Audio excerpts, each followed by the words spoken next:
Saturn is the so-called sixth planet in our solar system.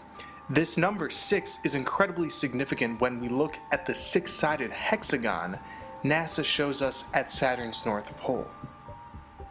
This hexagon is in fact soft disclosure.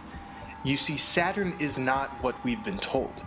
Saturn, like all of the other revolving luminaries, is a point of frequency expression, a sonoluminescent light above our flat plane that represents a larger concept than just a light.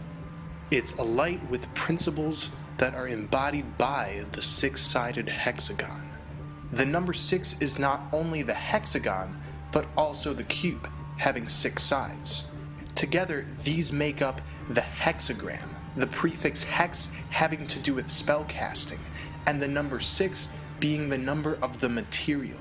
Thus begins our description of how Saturn is being currently used, but more importantly, how it functions as a sort of computer for this material world. The figure of Father Time is a derivative of Saturn, or Cronus, the Roman god of time. The Gnostic figurehead of the Demiurge, the being who took the essence of Sophia the Black Sun and bound it by space and time, is Saturn.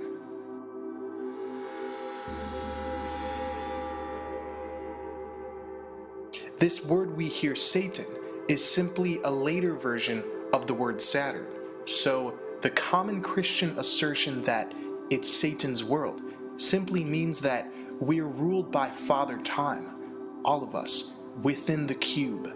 But little do most Christians know that Yahweh is the Hebrew personification of Saturn. In essence, the three monotheistic religions, Judaism, Christianity, and Islam, all promote this Saturnian energy. The constructs of control all around us are ruled by Saturn: government, media, education, and so on. Saturn is the planet of rules and limitation, and this makes sense since astrologically, Saturn is known as the planet of karma, but equally as the planet of death and destruction. From this perspective, Saturn doesn't make things easy. Energetically, Saturn commands us with discipline to get to work and to do so by carrying the principle of responsibility. Being Father Time, Saturn is at worst a dictator, but at best a wise teacher. Time is the ultimate form of slavery, but it is also a great teacher by slowing down manifestation.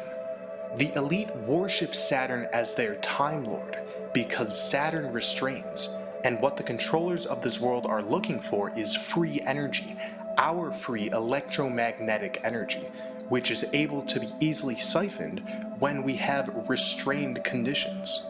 Let's get back to the North Pole's cube. This grid pattern of the cube is nothing to ignore. It represents the binary, robot-like consciousness of Saturn. Everything is about rigidity and discipline. Old Father Time, after all, demands he be paid. This cube is deeper than just a shape. We are currently in a fractal reality construct that is essentially recreating itself in itself infinitely. This Earth construct holds Saturn as the orchestrator of this matrix, the computer, if you will. Let's briefly go back to what I've explained on the Black Sun.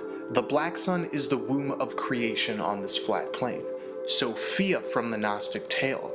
If Saturn is like the computer, then the Black Sun is like the cloud that's funneling the data throughout, just like how Sophia is entangled within the Demiurge.